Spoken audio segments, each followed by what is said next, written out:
Dopo il vostro servizio io ho ricevuto un sacco di messaggi e mi viene chiesto, in quanto politico, innamorata del nostro sacrario, di intervenire con forza. E così ha fatto l'assessora regionale Elena Donazzan dopo il nostro servizio in cui abbiamo mostrato e denunciato uno stato di totale abbandono in cui versa l'ossario di Cimagrappa, un luogo sacro, un luogo simbolo del sacrificio di migliaia e migliaia di fratelli, di giovani morti per la nostra libertà. Eppure pare che chi era deputato a custodirlo, curarlo, proteggerlo se ne sia dimenticato. È per questo che Donazzan ha preso in mano la situazione.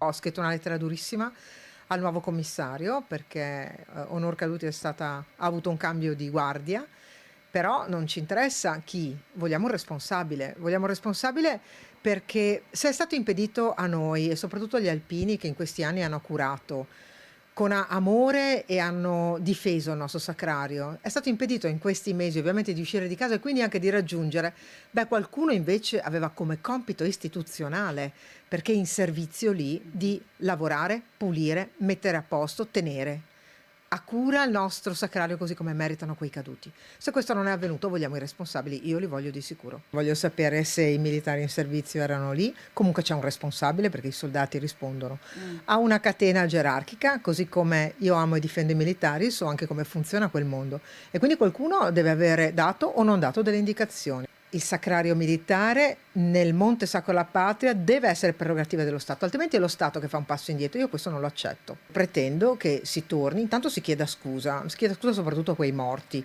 non a noi, non al nostro territorio. Noi siamo sempre qui a dare una mano, anche a togliere le erbacce, ma c'è qualcuno che ha un dovere preciso e deve farlo.